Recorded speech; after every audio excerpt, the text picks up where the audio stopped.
Hello, and welcome to the Magic is Real podcast. I'm Shannon. I'm your host. And this is the podcast where I interview near death experiencers and people who've had spiritually transformative experiencers. And I have been delving into a relatively new interest of mine, which is extraterrestrials, UFOs. I have shared on this podcast that I have had encounters myself, and I have come to realize that it's all part of the same systems. In fact, I have chills already. It's all part of the same system. When I was younger, I used to think UFOs, ETs, that was just kind of like made up fantasy stuff. And now the more I delve into the spiritual realm, I'm seeing that, nope, it's not separate. It's all part of the same thing. We think it's wacky, but it's really not. It's actually pretty normal. So today I'm so happy to have with me Robert Gartner, who is himself an experiencer who has had a journey that I'm going to ask him to share with us. And he came to me through Lily Nova. If you've followed my podcast for a while, you will know that I've interviewed Lily, and you can find that interview fascinating. She's a ufologist and an experiencer, and it's just opened up this really beautiful world. So as you can see, Robert is joining us from Washington State. And thank you so much for being here. And that your environment is so beautiful. Oh, thank you. Thank you for inviting me on your show. It's an honor and a pleasure. And yeah, Likewise. this is a terrific place. ECETI Ranch. James Gillian is the owner. He has a YouTube channel and radio shows. A lot of lights we see in the sky here. People experience Bigfoot here and fairies and orbs, and we can do the whole interview just what happened to me in the last 2 days here. So. Right. Yeah, that's why this podcast is called Magic is Real, because all of these things, I used to be pretty much atheistic. All of these things that I thought were fantasy, I'm now realizing are just part of our universe. So I'm really grateful that you're here. So yeah, I'm just going to kind of have you start off wherever you feel comfortable. How did this journey begin for you? Well, I'm an experiencer, and I've had experiences my whole life. And it started when I was really young. I saw my first UFO when I was 7, but before that, when I was around 4, I just remember lying in bed and looking up at the ceiling and just feeling and knowing that I wasn't alone and I was being watched by many. And I sort of felt like this was a test, like this life is a test for us. Of course, that's a 4-year-old's point of view, but there's some truth to that I was feeling. So yeah, I saw my first UFO when I was 7, just shooting across the sky back and forth really fast and doing perfect right angles. And I'm a stargazer, so I'd always look up at night. I'd wake up in the middle of the night, just look out the window, and that's kind of what happened. It was the middle of the night, and I looked out. But and so I've had some really interesting experiences, not just seeing UFOs, but I've had a couple of time travel experiences. I've seen an archangel when I was about 10 years old come in and appear in my room. Um, I actually have a whole list of things that I should have in front of me right now. But yeah, there's a list of 30 interesting things that have happened to me that I consider significant, but there's hundreds of other things that, happen all the time and that I forget about. So I'll try to remember them. I But think you probably have so many things off the top of your head. yeah, totally. Yeah. But in 2015 is when I had a big awakening. My family had drug problems. My ex-wife was addicted to heroin, and my daughter became addicted to heroin as well. And so the dark night of the soul lasted more than one night for me. It was like 15 years. And I barely made it through. My friends would call me a saint, and I was like a robot. I don't know how I endured it for that long. I just tried to stick it out for my family because I know I would lose them if I didn't try. But I almost lost myself. In 2015 is when my light and my spark was starting to go out, and I couldn't. There was no joy anymore. So I did want to end my life. And right at that time, my daughter was in a rehab in Florida, and she signed herself out and then didn't keep in contact with anybody. We lost contact with her, and like a couple of weeks went by, and if anything happened today, with my family, they called me, I'd be there in a minute. But I was so down and out at the time that it took me, about a week and a half to get the gumption up just to go down to Florida and search for her. And so, and there's lots I'm skipping over that kind of led me there. But I went down, and it was 2 weeks by the time I arrived down there. And a friend of mine picked me up from the airport, and he lived on the opposite coast. So there was a little confusion there. But so he drove 3 hours to pick me up in West Palm Beach, Florida, and drove me back to the West Coast of Florida. Stayed at his house. Next morning, we woke up. They made me breakfast, and him and his wife, they said, here's the car keys. We have an extra car. Take it as long as you need it. Drive her home in it if you have to. And, we didn't even know she was alive at this point still. So I just was so grateful. And so I left about 9 a.m. and it was going to be a 3-hour ride to Fort Pierce, Florida, where I wanted to look for her. And so I should be arriving around noon. Well, I arrived at noon and she was in my arms. Wow. So that's total divine intervention. How that happened, I never had to look for her, and the timing is just incredible. How on the drive, I got a tip from Messenger, because we posted on Facebook that she was missing. We reported to the police, of course, and so a lot of people knew about it, and a lot of people were helping and sharing information and just communicating with me. So many people were just communicating with me, and that really helped me get through. And I continually would stay friends with a lot of these people for a long time, and I thank them now if any of them are listening, because they really helped me get through and keep me occupied and keep me from my own thoughts, which were very dangerous at the time. But so we received a tip on Messenger that she was seen on, whatever it was, 9th and Orange Avenue. And I was on my way to meet a woman named Margaret, who was a local journalist. And she already collected flyers from another friend of mine whose boss donated the paper and the ink to print it and all that. People were just so generous and kind. And so I called her and I said, hey, she was seen on this corner. And she said that she was just 10 minutes from there and she would go there. So she went there, and then she called me back and she said she found her. She was handing flyers out on the corner, and she handed the flyers out to a young man, said, have you seen this girl? And he said, yeah, as a matter of fact, she's staying in the house that I'm staying in. And there's the house right there. And here's the phone number to the man of the house. And so she called me and gave me that information. And, it was good news to hear that. But, we weren't out of the hole yet. So I called the police, and they went to the house first to check it out and make sure it was safe. And it was, so we thought. I went and I met the people, and they were very kind. They let me come in their house too. And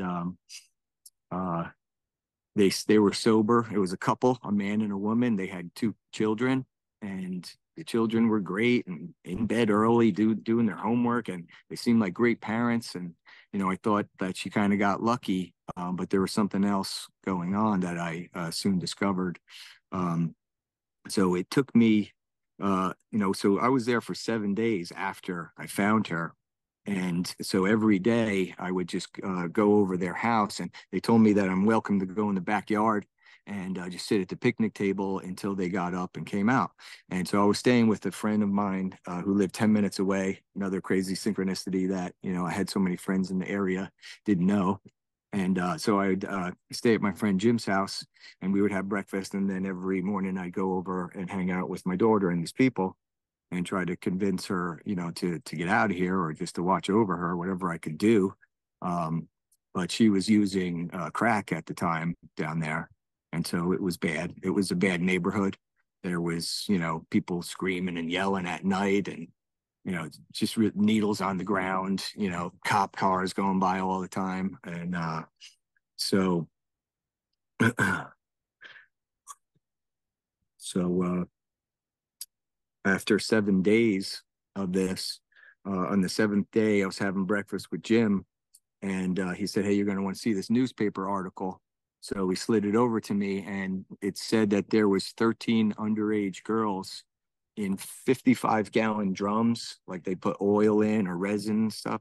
Um, and there's girls in each one. So there's 13 drums, 13 girls that were on a boat in Tampa, Florida, ready to be shipped out, human trafficked and gone forever, right? But they were saved. So it was a good story. So I said, let me take this newspaper and show my daughter, and hopefully it'll scare her enough to get out of here.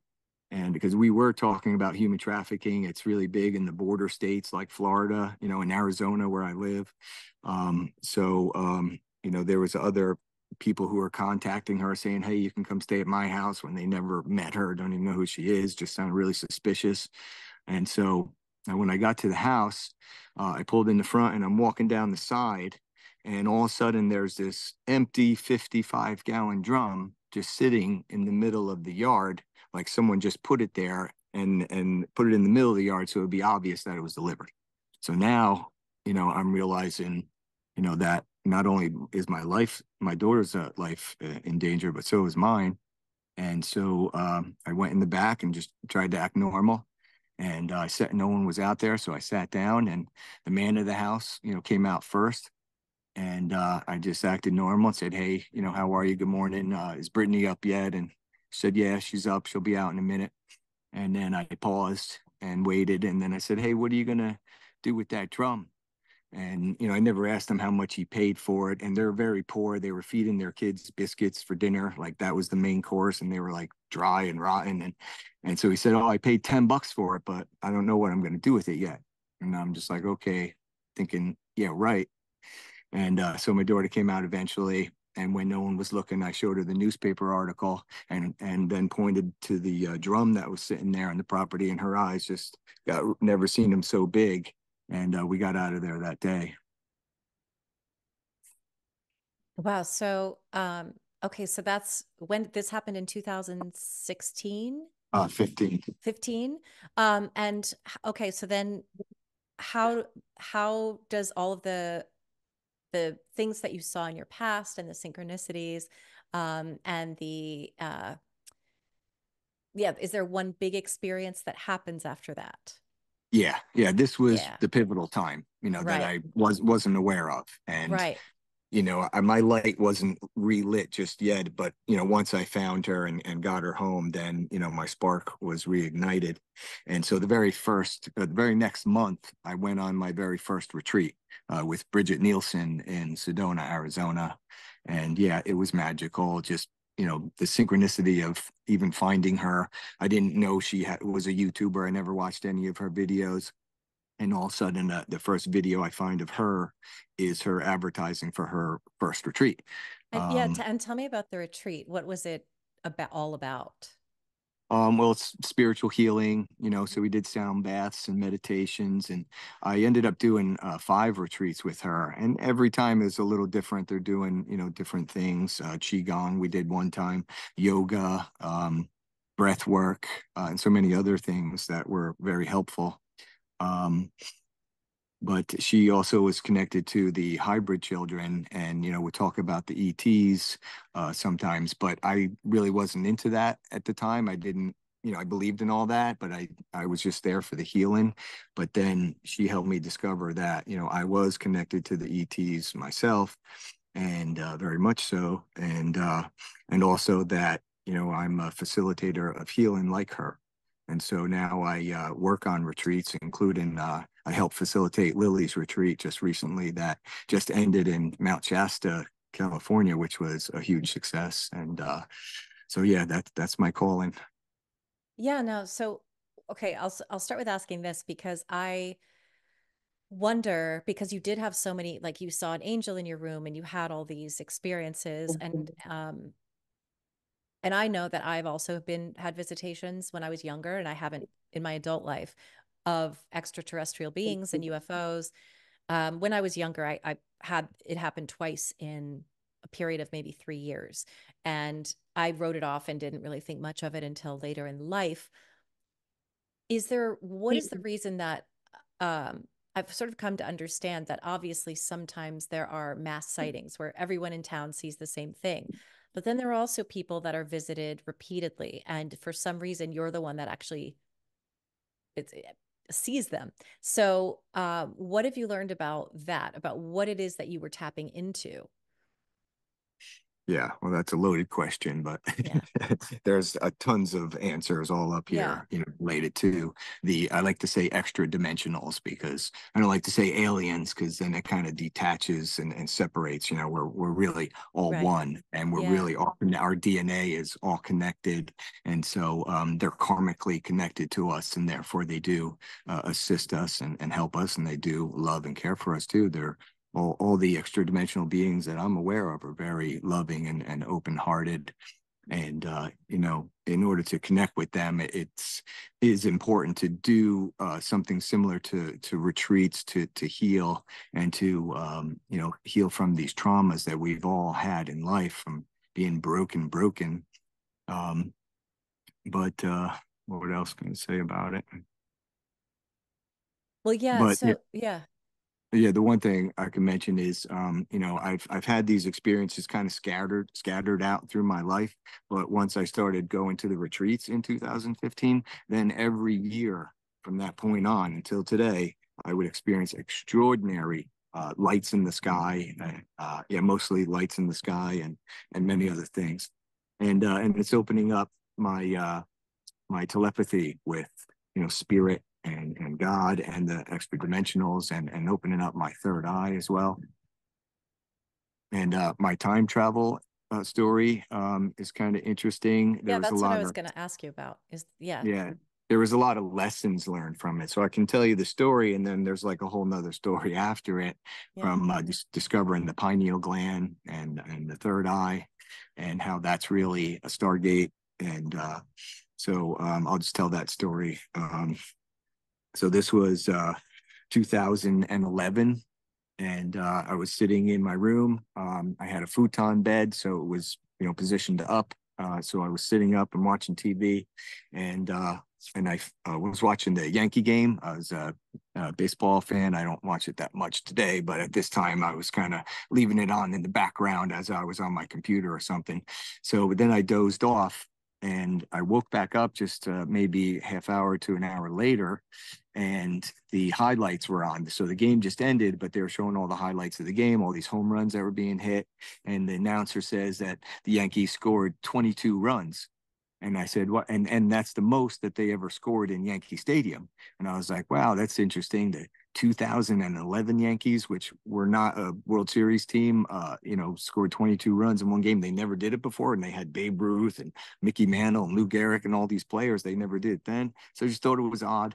And at the time, I was seeing the 22 everywhere. It's a master number. It's like 11 or 22, 33, 44. And so my guides were showing all these numbers to me to help me awaken. And so I had a whole list of things in my notes in my phone about the 22. So I just made a quick note of it. Yankees, most runs the Yankees ever scored, 22. And then I just went back to sleep. It was uneventful. And then about 2 months later, I was sitting in the same spot. I was watching the Yankee game again, and my computer was on, and I dozed off. And when I woke up to the same moment that I previously woke up to 2 months ago. And I was watching the same highlights. And I know if it's a replay, they'll put that it's a classic, they'll put an icon on the TV. I know I wasn't watching a replay before I fell asleep. And so but it sounded like a recording. The guy was saying and the Yankees scored 22 runs, and it's the most runs they ever scored in Yankee Stadium. And I was waiting for him to say, and it happened 2 months ago, and he didn't. And right there, I knew something was suspect. As I've had premonitions before, so I thought maybe I had a dream and a premonition. A brief story about a premonition I had. I was like 18 years old or something, and I was dreaming that I was driving, and there was a cop car coming from the other direction, and he passed me like this, just under a traffic light. It was like right, centered the way we passed each other. And then I looked in my rearview mirror. He turned on his lights. He turns around, and he's coming right up behind me. And then I woke up, and I was like, "Oh man, I'm definitely getting pulled over," in that dream. And so it was actually time for me to get up at that point. So I just stayed awake and got ready for work. And I'm driving to work, and I'm on the road, and there's a cop car coming from the other direction, and there's a traffic light there. And just like the dream, it was perfect timing the way we passed each other right under that traffic light. And I'm like, if this guy turns on his lights, I'm going to freak out. He turns on his lights, turns around, and he's coming up behind me, and then he passes me. And Yeah. so the lesson that I gleaned from that eventually is like I was in a fearful state of mind a lot. And, many people are, right? Because we've been beaten and torn and tattered from life. So, we need to make sure that, when we do have a fearful thought, that, it's there for protection. So we don't just go run into the woods and get eaten Yeah. by a bear. So it's necessary. But then we need to just say, hey, this is a warning of an obstacle that I need to avoid. And so to avoid this, I'm going to make sure this happens. I have a plan, so that helps get out of that fearful state of mind. And so, I thought what happened to me with the Yankees, was same thing. Maybe I had a premonition and just seen it ahead of time. But then I remembered that I made a note in my phone. And so then everything just slowed down. Time just slowed down again because I just couldn't wait to see if this note was going to be there or not, because it was going to be a big difference to me. And so just my hand was going really slow, grabbing my phone. And, as I finally made it to the note, it was there. And so that to me was saying a lot more than a premonition. There's a lot more than a dream. I biolocated there, and I was there physically, and it was about 2 months. So I traveled 2 months into the future to see this game. And there's one more thing. A couple of days after I had the experience the second time, which really only happened once in reality, but after I realized what happened and experienced it a second time, a couple of days later, I was talking to my son, and he said, "Hey, Dad, you never asked me about the Yankee game that I went to." And I was like, "Oh yeah, that's right. I remember you were supposed to go to a game with Pop Pop. How was it?" And he said, "Oh, it was great. They scored 22 runs."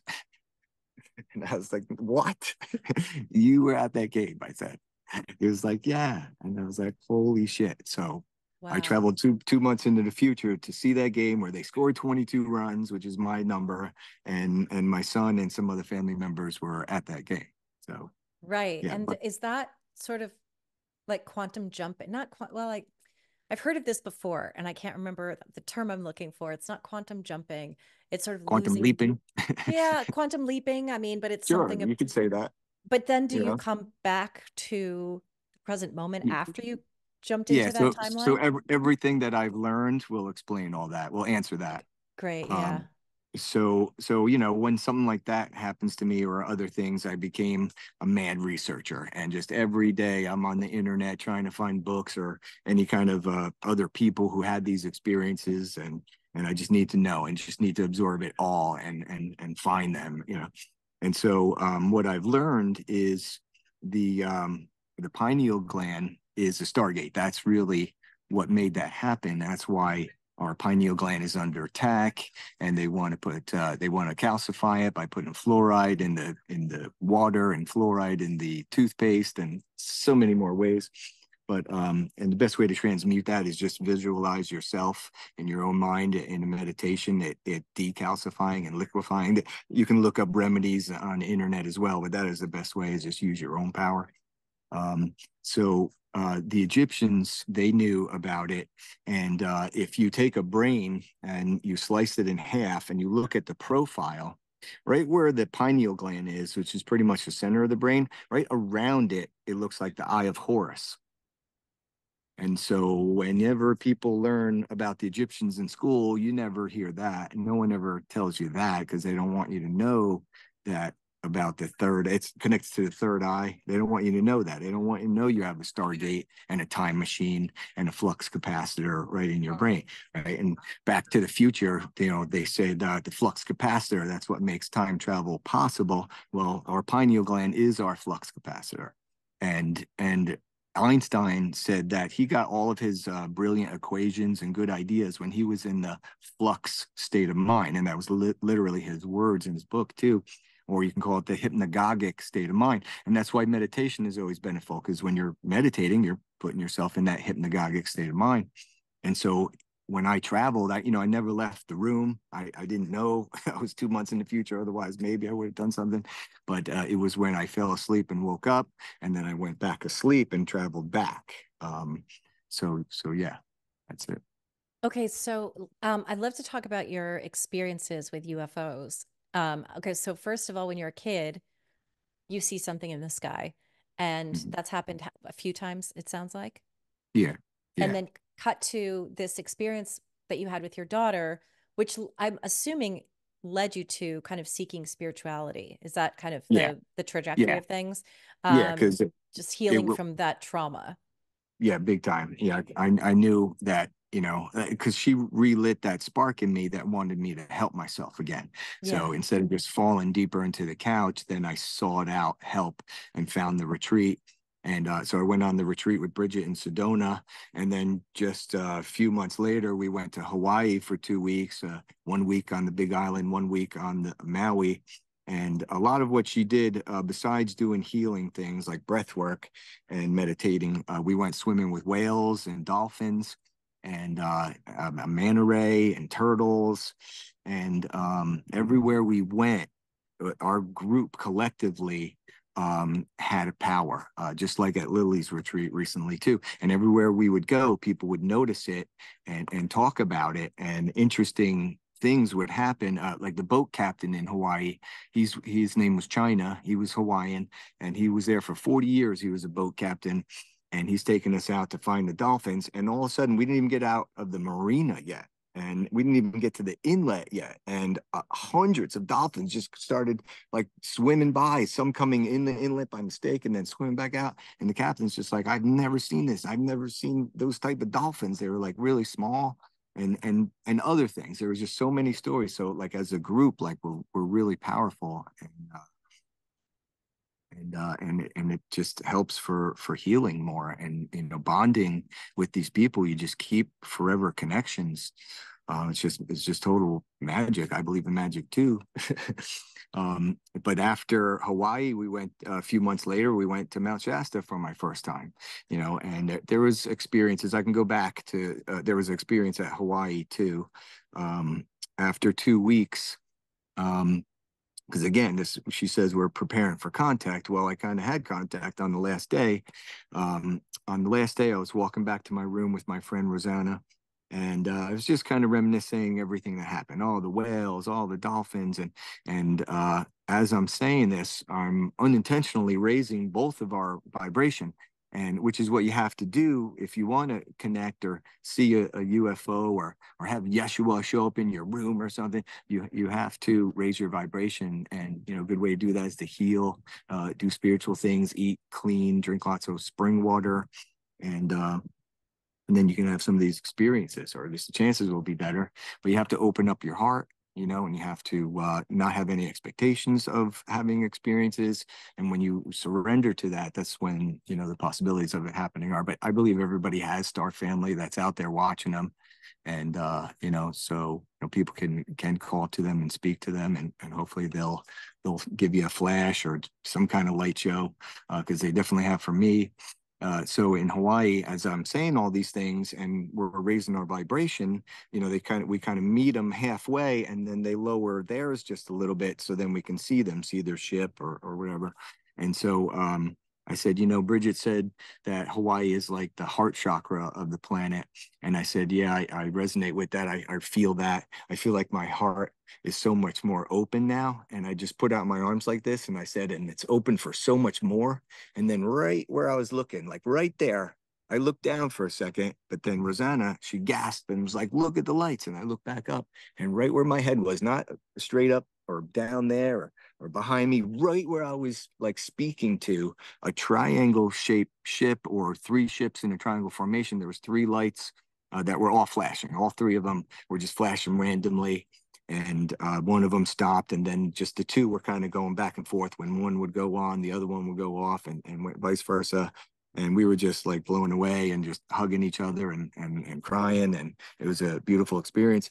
And, I couldn't see really what was going on at the time, but looking back, I realized that they were definitely my star family, and they were celebrating. They were very happy because it was just not even a year before that where I was trying to figure out how I can kill myself in the least amount of pain. And then here I am less than a year later, doing all these experiences and saying, hey, my heart's open for more. They were very happy. Right. So, yeah. So I know that, and I want to hear more about the experiences you've had more recently too, but I would love to talk about CE5 contact. Can you kind of just explain what that is and how that works? And I assume you've done it. Yeah, Yeah. there's many really different things. I think Stephen Greer was, the originator of it, and they have different sounds that you can play on. He's got things. I don't know if it's on his website or He what. has an app Okay, yeah, that's right. and a website, I'm sure, but yes, I Yeah, know that he and has an app. anything really works, but you have to just make sure you open up your heart and have no expectations at the same time, and you can connect with them with your heart. That is your best way. But yeah, it will all work. You don't have to have the CE5, but whatever tool you want to use that will work for you, then then try something. It'll definitely it'll be helpful. And what exactly is CE5? I mean, I like, what does it stand for? And what I it's, forget. I forget. I It's been forget too. so Yeah. long. Yeah, Lily probably would be able to answer that. But what But it I think is it's for those who, yeah, it's making, contact experience or something.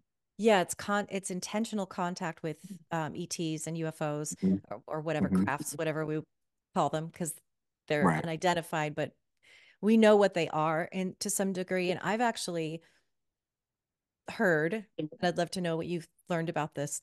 Excuse me, I have hiccups. Is that the crafts often, it may not be for every species or whatever we're calling them, but they're actually manifestations of sort of imagination rather than actual like metal or piece material objects. They're more like projections, like holograms that I've heard. What do you think about them or what do you know? Yeah, they could be, or just they could be probes, and there's a mothership out there controlling them so they don't put themselves in danger. That's definitely possible, but you can still connect with their energy who's controlling it. But everything I've seen is some kind of energy or a light. I've never seen a metal craft. And Right. I've had dozens of experiences that I know for a fact that they're real and legit. And here, when I was at the conference here in 2021, I saw the same UFO 4 nights in a row, and it was larger than the International Space Station. And there's nothing larger than the International Space Station except the sun and the moon. And this thing's just cruising by really slowly, and it's golden white. And the first night I saw it actually was the night before we came here. Let me just tell you, this ECETI place is one of the most magical. Of course, Mount Shasta. Like, I don't want to undermine the magical experience we have of that place, but this is like a little bit next level, especially with the experiences. The 2 times that I came here before, this is my third time. The 2 other times I came here before, I had experiences before, like the night before. And of course, I can tell you whole stories about during, and then I would go back home and also have experiences. So I'll tell you some of that because there were Yeah. really some extraordinary experiences, starting with the UFO I was telling you about. So we were at Zigzag Campground, which is in Oregon. It's only about an hour south from here. And so somebody else was here. It was the night before the conference here, but there was a small group of people here, like 8 people, and they saw what we saw at the same time. And it was at 11:11, and me and my 2 other friends saw it in Oregon, and it was the golden light that came from the west and went to the east, and then just fantastically bright. And maybe 3/4 of the way, it did like a power up where it just got really brighter, and then it took over 3 minutes for this to go all the way across the sky. It was a very large ship. And in the video, you can hear James Gillian saying, "Hey, it looks like it's on fire." And they're calling it a massive craft. They're like, really freaking out about it. And so we saw it at 11:11. And then so we came to ECETI the next day, and everybody's showing up for the conference. There's like hundreds of people, I don't know, 200, 300, 400 people that are all showing up and going to this conference. And I saw a friend of mine that I knew, Tyler, and I told him what we saw. And he said, yeah, someone here said they saw that last night too. And but he didn't remember who it was. But at the time, I had no doubt that I would not find this person. I knew I would find this person somehow, like an inner knowing. But looking back and using some logic, I don't know why I had that confidence, because there were so many people showing up, unless he remembered who it was. But I had just inner knowing, and I met him within an hour from that point. And I was talking to his friend Clark, who was working at the smoothie stand. And my friend Cameron Clapp took this video, and he lives here in California, and he's one of the brightest souls that I've ever met. And but at this time, he was the calmest that I've ever seen him. And his friend made a comment as he was walking up. He said, "Hey, Cameron, you look really chill." And he's like, "Yeah, everybody else is setting up their tents. You know, I set mine up yesterday, so I'm just feeling relaxed." And I said, "Oh, you were here last night?" And he said, "Yeah." I said, "Did you see a golden orb that went from the sky from the west to east and powered up 3/4 of the way?" And he goes, "Yeah, and it was at 11:11." And I was like, "Oh shit, I forgot to say that part." Yeah, so it was a confirmation. And he said, "Yeah, and I got it on video on my night vision camera." I was like, "Oh my God." So he sent that to me, and I can share that with you too if you want to show it. Yeah, I would love that. Yeah, thank Yeah. you. Peppers. They're like, you're powering up. That thing's huge. Dang. Here comes the golden ship. It's a mothership. It looks like a spotlight with the binoculars. Holy shit. Oh, yeah, man. That one is a golden. It ain't no satellite. Oh, man, when you look at it through the night vision, it looks blue. That's the biggest thing I've seen. Yeah, but it's golden when you look at it with your eye. It looks like it has wings. Man, they like those. It's coming in for a landing. It does. Come on down, brother. Woo! Oh, there was another one that just flew by. Look at how bright this thing is. It Dang. looks like it's on fire. Oh, there's one right there. What the? Dang. Dude, there's glare coming off it. It's so huge. We're on the collision course. Dude, that is insane. You recording that one? Oh, yeah. I'm filming this, dude, for all the eyes to see. That one we're gonna call the yellow pepper. Wow, dude, that thing's so bright. Man, there's some. Yee! What did Jane say? Beautiful! I think it's a massive mothership, man. Come on.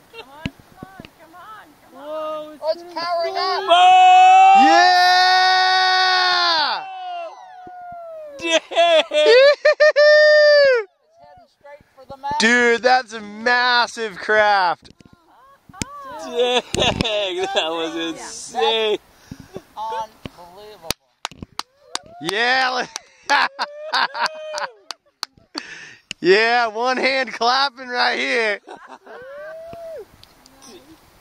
It's still bright as a spotlight. Dude, that was insane. Sick. Woo! Ow, ow, ow! Don't wake up the cow. It isn't in a straight line either. It's Dude, that was insane. Yeah, it's on a curve. on a curve. It's just straight about It's got a curve Still bright as hell. trajectory. How many of us out here that saw that? There's about 6, 7, 8 of us. Oh man. I've been filming this for 2 minutes and 35 seconds. Still tracking it with these devices. Dang. It got like silver from it. Oh man, that was Think of one of sick. those yellow peppers, man. Was trying to come in and grab Dude, them. the yellow pepper, it's from the golden ship, man. Hey, I still have about 50 of them. You want me to get them? It's going to do that every time. So that this ship really connected us, and I'll continue with the story. But yeah, it really brought us together, and we're really tight. And we tried to get together a couple of times, and we still will. But I just feel like a super connection with him, and this ship, made this happen. So that was the first night. And so, the night that I arrived, we were watching this out here with the Skywatch and the chairs with, 100 people or whatever. And you're seeing lights, go through the sky. That the best night, there was like a fleet of ships. I mean, they looks like satellites, but there was like all bunched together, and sometimes they flash. And then there was like a shooting star on the left and a shooting star on the right, and it was just everybody's just screaming and so filled with joy and happiness. And it sounded like their favorite football team just won the Super Bowl in the last minute of the game, like the Giants against the Patriots when they did that.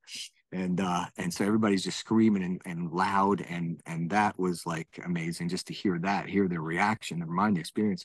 So we went to bed, and then in the middle of the night I woke up, and I stepped out of my tent, and something drew my attention upward, and I looked straight up. And if you could take a screenshot of what I saw at the beginning, there was nothing there unusual, but out from behind the tree, here came this golden light. As soon as I looked up, it appeared from out behind the tree, and I was like, what the hell? And then I just watched it go across the whole sky. And I tried to connect with it, and I did feel Octorian. And then I mentioned it to other people who did see it, and I didn't say, hey, I felt Octorian. I just said, hey, where you feel that it might be. And some of them said Octorian. So I heard the Octorians are healers. And so, I guess they're working on me. I could always use some more. And they're always doing DNA upgrades as well. So a lot of times I've had an experience, I would ask channelers, why did it happen? Or who were they? And many times they're doing some kind of DNA upgrade, and they don't have to decloak themselves. I'm sure many people do get DNA upgrades and just have no idea. You don't see anything, but for some reason they're showing themselves to me. So that was 2 nights in a row. Okay, that we saw it. And then the third night, again, I was sleeping, and in my tent, it has like a mesh, like a screen. And so I was lying on the ground, and I opened my eyes, and I can see the stars. And the same thing like the night before. As soon as I opened my eyes, there was nothing unusual. And right from behind the tree, here comes that golden light again from the west, heading to the east. I just watched the whole thing go by. And I'm just like, what are the odds of just waking up like 2 times in the middle of the night? And as soon as I look up, there it is. That's not a coincidence. That's providence, higher power. And so, and then I found out after that my friend Tom, who I was sharing a tent with, he also woke up it was like 3:30 and saw it too, but we never communicated with each other, didn't know we were awake, just went back to sleep. And so we got up, and people who paid for the food at the conference, there was a whole setup with like 8 or 10 tables. So I went over to where the food was, and there's Cameron. He's all the way across all the people. He's yelling to me. He's like, Rob, I saw the golden orb. And I'm a little more reserved. I kind of went over, and I was like, I saw it too. He said it was like 3:30 in the morning. And I'm like, what the fuck? How does that happen? I still don't know. It's just crazy. And yeah, I was going to ask you, because, it's very rare for people to see crafts, right. in just wandering around. And I'm always looking, but I haven't seen anything since I was, I think, in 6th grade or 5th grade. So, what I suspect, and I think I just wanted to have you sort of share what you think, is they know that you're all there for them.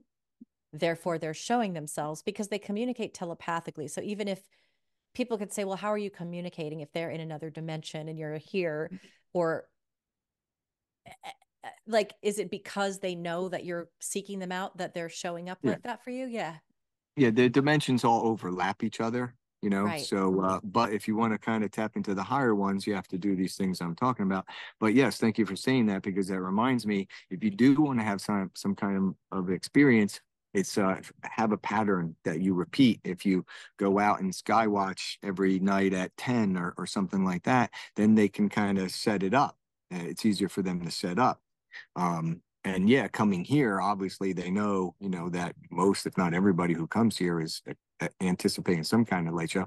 And every single night we're seeing things in the sky. Sure, maybe some of them are satellite, but there's just too many flashes. Like satellites can gradually, they can reflect the sunlight and like do gradual brightening and gradual dimming. But I know that the dimensionals also do that, because this golden light did that. But the flashes, that's really like, I don't know, it's just more significant to me because nothing can really else do that. And sometimes when I see the flashes, similar to what I seen in Hawaii, how the three were flashing and then the other two were going back and forth. Like I seen that a few times. I'll just see one flash and then another one will flash right next to it, and then they'll go back and forth. I mean, that's just not natural. It's just unexplainable, you know. So, but yeah, repetition. Just try to do the same thing each night, the same time, and then you'll have a better chance. And again, open your heart space. You know, forget about everything that's ailing you for a minute. You know, if you can. Yeah, So that's good so advice. the last night that we saw it, okay, because I saw it 4 nights in a row, so that was 3 nights. So the last night was interesting.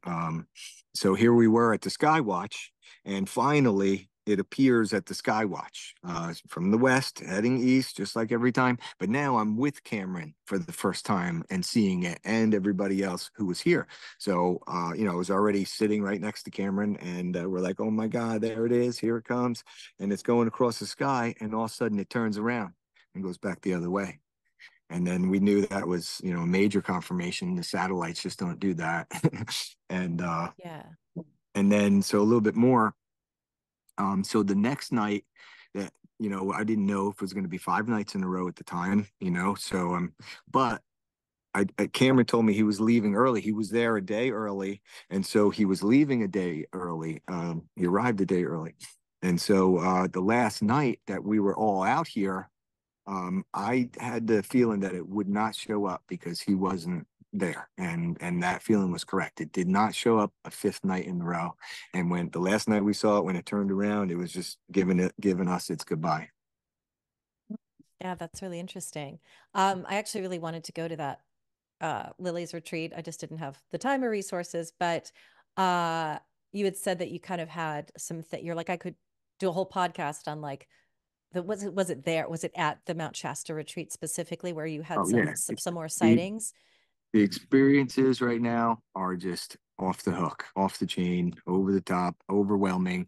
I've been to Shasta twice. I've been to ECETI here twice, and what's happening now is nothing like what I've experienced before. And I know the Earth is ascending at the same time as we are. And also, I've been doing a lot of work on myself too. So I'm clearing my vessel, but everything is like tenfold of what's happening. You know, I would have an experience if I was at Shasta for 3 days. I'd maybe see one extraordinary thing, as well as the flashes. You kind of always see the flashes here and there. But now, you know, we were there one night camping on the mountain in Shasta, and there was a light on the mountain. And okay, I don't know, maybe it could be explained possibly, but it's moving around like so fast. There's no way it could be a hiker with the flashlight. And we checked it out the next day. There's like a big bank of snow. Like I don't even know if anybody can walk up there, and who's going to do that in the middle of the night? It's dangerous, you know. And the light, we would compare it to like a tree, and it was no way it was like a flashlight or a car or anything like that. The light must have been huge. So so we're seeing this thing all night long. Like it didn't just show up and then disappear. This thing is like turning off sometimes for a little while, and then we look and there it is again. And it's just extraordinary. And at the same time, we're seeing flashes in the sky, sometimes on and off, and shooting stars. And then something drew my attention to the mountain was to the north where we were camping. So directly south, the opposite way, something drew my attention. I kind of felt, you know, something, and I saw a shadow walk by, maybe like a Bigfoot, I was thinking.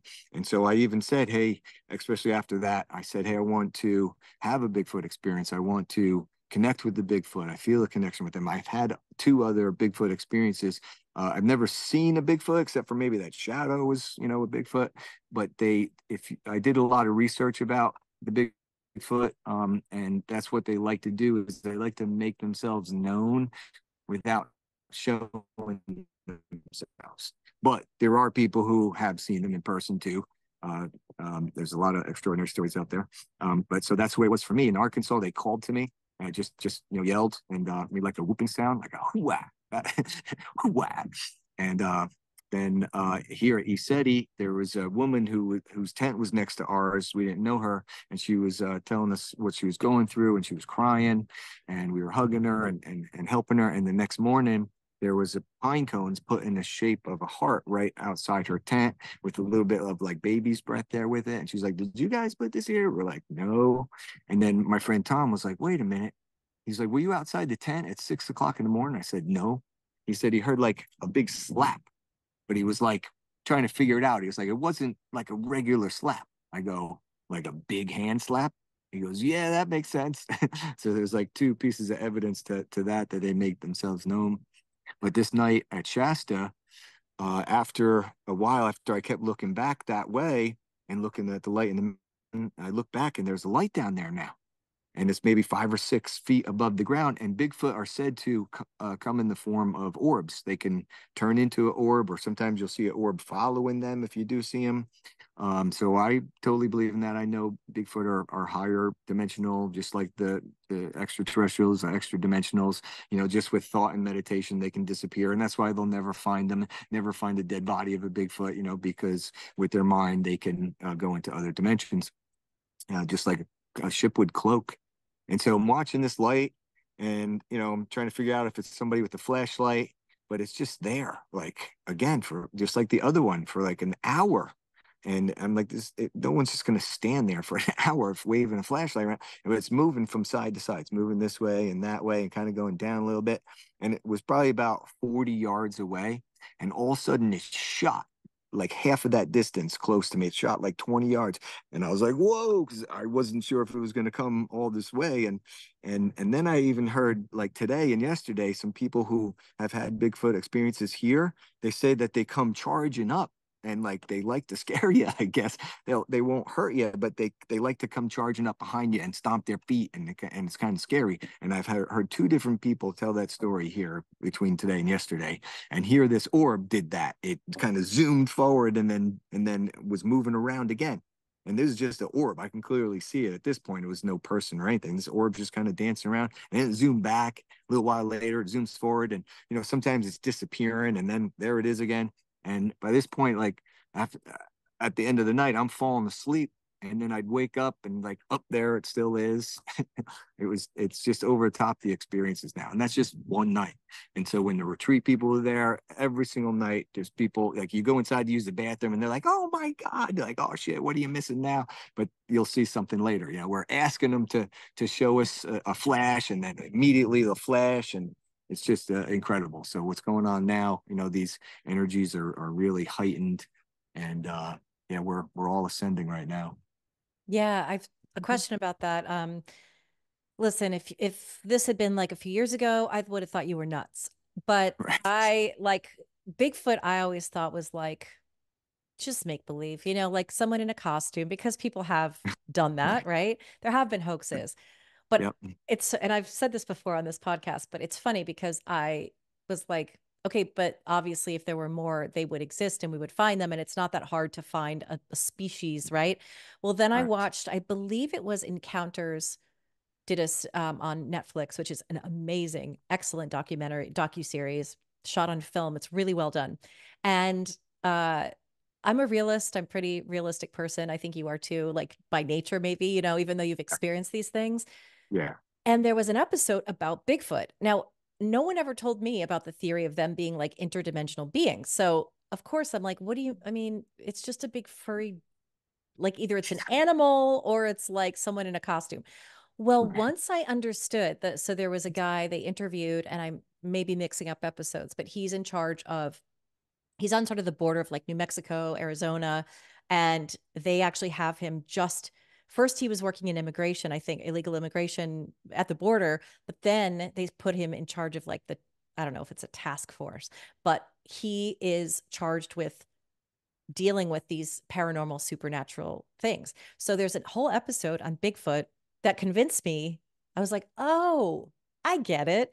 They're Mm-hmm. interdimensional beings." Like that, as Yeah. funny as that sounds, I know people will think we're nuts, but like Yeah. it Why? makes more sense because I'm like, that actually makes more sense than what I thought people were saying is like the Loch Ness monster or whatever it is. It's like there's this Yeah. species we've never discovered, and but what he said was that these people, and they're mainly Native American people living on like settlements or in on reservations, and they said, you know, they see Bigfoot and it's rattling the door to their RVs or whatever, and then it just disappears into nothingness. And so many people had this story. So then he said, yeah, because they're showing themselves and then they're going into another dimension. I was like, oh, okay, you know what? That makes sense to me. Like that makes more sense than they're just this mythical creature that exists in the or on the earth. So that's funny enough when I was like, I believe it now. Like I can buy that more than I could buy that there's some species we haven't discovered yet, but there's only like 5 of them somehow. So I think that's really cool to think of it as they're just another kind of being, and they are sort of shapeshifters where they can appear as these hairy cavemen kind of things, but really they're just like some kind of spiritual energy. And then that's what was my question is, okay, like I said, if I went camping tomorrow and my friends and I are camping, we're probably not going to see anything unless you're there with that specific intention. Did you do any kind of like meditations together, or do they, because I know I'm a medium, so I know too, I don't just walk around seeing dead people. But if if I say, okay, my intention right now is to sit here and I want to give Robert messages from the other side. So please come in now. Then that's when the flow starts happening. So when you're on these retreats, what kind of things do you do to sort of summon them? Or is it just the telepathic intention that they know that's why you're there? Yeah, we don't do any kind of summoning. We'll clear our energy, and put up protection because we don't want to attract anything else but anything that's but of love and light. So sometimes we'll call beings in when we're doing a healing or an activation for ourselves, and we'll always specify that if they're of love and light.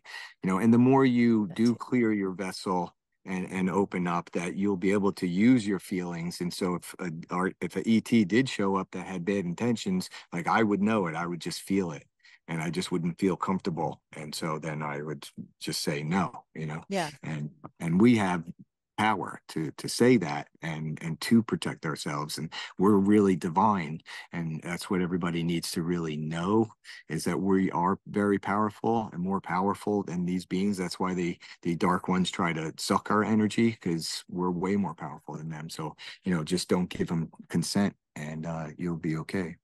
That's what I do too. I always do a prayer, and I just like a non-religious prayer, just a spiritual prayer, an intention of I'm only willing to receive messages that are of God's white light and that are in your highest and best good and in the highest and best good of the spirit world, and ask for protection from the big wigs on the other side. So I don't tend to, I've never had an encounter with a negative being. I know that it happens, but it's never happened to me. And so I think that's important to note. And can you kind of explain all of these different, like whether it's Arcturian or Bigfoot or whatever, are we calling them species or like whatever? I don't know what the terminology Sasquatch. I think they like the name Sasquatch better. Yeah. Oh yeah. For that.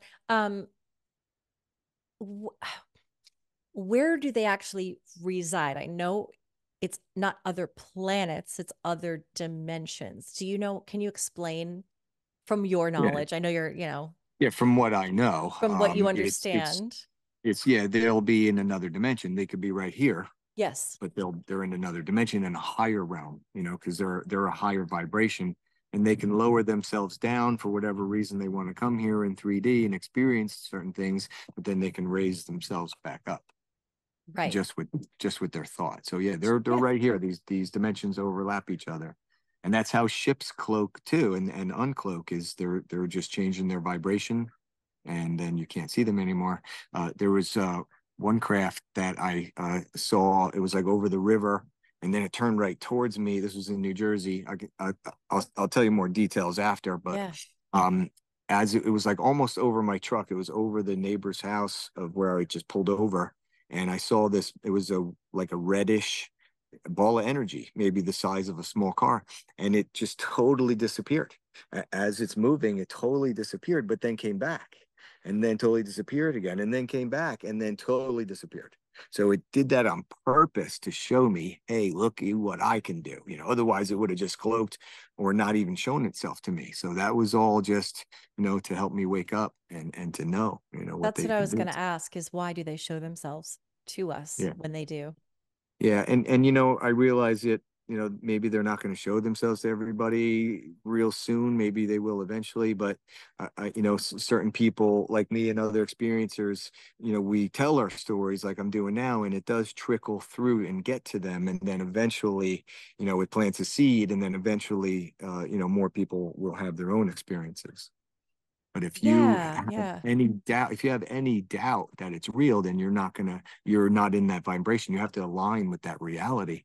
So you have to believe it and not just say, I believe it.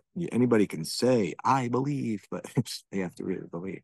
It's the same as mediumship. Everyone can speak with the spirit world and communicate and receive messages. But if you don't believe it, obviously, you won't be attuned to it. And that's okay if you don't want to. But there is a way to tune into that frequency. And so I'm still working on the connecting with the ETs because I think I always want to see things for myself. I know that I had experiences as a child, but then you look back and you think that was decades ago. Do I remember it clearly? And there's always like wanting to see it again so I can go, yes, I knew it. Like I do know it's real. And what are they? Yeah, why are they interacting with us generally? Oh, because they're karmically connected with us, and whether they like it or not, they have to assist us in the ascension, or they won't ascend. Oh, that's so interesting. Yeah. I know that there's a lot of talk now about disclosure, and this has been going on for a long, long time, but there's a sort of talk in the community of they're really starting to show themselves more, that they're planning to show themselves more, because we're a really self-destructive species, humankind. I always say there's nothing more scary than a human. That's why there's that meme going around about the women. Would you rather encounter a bear or a man? And not that all men are, bad. It's that if there's that one bad man, he's way scarier than the bear who might kill you, but the bear's just killing you for survival. They're not trying to maliciously harm you. And a man, you don't know what they're unpredictable. And I think that's so true that human beings in general have the capacity for so much love and kindness. Yeah. And then we have the capacity for so much destruction, hate, evil, and pain. Yeah. And we do. Yeah. And I think I would love to hear your thoughts on the ETs and what they want to contribute and how they want to help us. Yeah. Well, are you making me think of the money system and how corrupt it is, and how because of the money system, people can be controlled. I think of the Native Americans. That's the real way that we should get back to something like that, to live like them and be, this money is just filled with stress. It stresses us. And then, this world is designed to keep us broken because the powers that be know that we're powerful, and they're using us too, and using our energy. And it's really a slave planet. And, I know that, and some of these off worlds or inner earths that they work just very little, and they do whatever they want. If they want to just paint, that's considered have to sell it and make money, as long as you're being creative and just having the free will to do what you want and to live your joy and your excitement. And that's why I go on retreats and go to places like this, is because I'm living my excitement, and it's changing me in many ways. Not only healing me, but people tell me I look 10 years younger than I really am. I'm 53. And what else was I going to say about it? What was the question again? Just that you were actually just talking about the ways, well, you were talking about the ways that this is healing you and changing you, but it was really how are they wanting to help us? How can they help us to stop self-destructing? Because we're hurting one another very badly. And there is always a risk of nuclear war. There's always a risk of, just bombing and just hurting one another and hurting the planet that we live on. So from what I understand, they're coming here to try to stop us from doing that. But what are the ways that they are helping us or trying to help us? Okay, well, like with money, I was going to say, for example, my daughter was almost trafficked, right? They were going to stick her in that drum. They were going to wait till she went asleep and then stick a needle in her arm and sedate her, and then stick her in that drum and sell her for whatever. People are so desperate because they're broken where this world is designed that they'll do anything.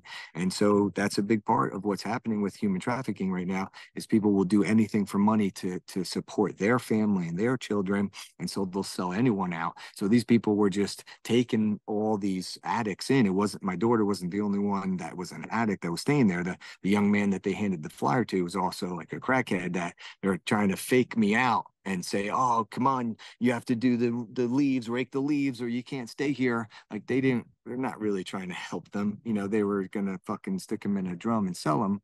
And so that's, a really bad part about this world right now is money, and how people can be easily so manipulated to do things like that is like, something I could never have lived with it, maybe I'm just different, but I'd rather just live in the woods if I wouldn't do that to pay my rent. No, there's so many things I've said like that I wouldn't do for even, I'm like, my bank account's empty and I wouldn't do that because it's out of integrity. And also obviously I couldn't do that to another human without hurting myself. But yes, you're right that the desperation that so many people are feeling leads them to commit crime. And there's just a lot of things that aren't working. So I have found it really interesting to see how when power plants are on the verge of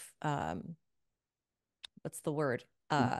Releasing nuclear power. I don't know that I know the term, it's just not coming to me right now, but that they've filmed crafts circling the power plant to try to stop it from destroying everything around it, because they don't want us to destroy ourselves. Right. Yeah, they've shown up. I forget the cases, but they've turned them off. They, where they couldn't, That's what it launch was. them. Yeah, somehow turn the computer off or whatever they did, so they couldn't launch it. Just to say, hey, look what we can do. We can do this if we want to. And they won't let a nuclear war happen here. They absolutely will not let this beautiful planet be destroyed. They will not. Yeah. And I know it's happened before, like, Hiroshima, but still I do have hope. And again, I would have thought this was nuts a few years ago. So I feel funny even talking about it, but not, because I'm excited about the fact that I do believe that there are higher beings that are watching out for us. And the spirit world can do some things. They can't stop everything, because some of the things we experience, we need to for our own growth. But I really do. I'm excited about this topic. So I want to thank you so much for sharing your experiences. I'm going to be having more content on this topic, because I do think that it's really coming to the forefront as not crazy. And that more and more people are having these experiences, regular people like you and me. I had my own experiences when I was younger. And I do think it's something really exciting to delve into and to break the sort of stigma of aliens invading, because that's not what they're here to do. Right. So, exactly. yeah. But that's what they want you to think, because they want you to be in the state of fear. Yes. Yeah. Beware of the fake alien attack that Werner von Braun said on his deathbed that the government might pull, and it's funny how the government, seemed to, ridicule people if they believed in aliens, but now all of a sudden they're talking about aliens and that TikTok video and many other things. So it seems like they're setting us up for that, because they know they're losing and they're going down, and the white hats are taking over, and we're taking our planet back. And, so they might try that last desperate asset that they have. Yeah. Well, is there anything you want to say in summation just about what you want people to know? This is a very broad question I ask a lot of my guests. Really, whatever comes to mind with all you've learned, what is it that you really hope people understand and know? The biggest thing is their divinity. We're really divine. Like, I know you're hearing me say that, but like, people have to remind themselves every day, we are divine. You are divine. You are a God. You have the powers of a God. You're not God, the prime creator, but we're all connected directly to source. And so just know that you have the power to heal yourself. You don't need any outside source. You have the power within. That's beautiful. Robert Gartner, thank you so much for joining me today. I really appreciate your time. Thank you. I appreciate you very much.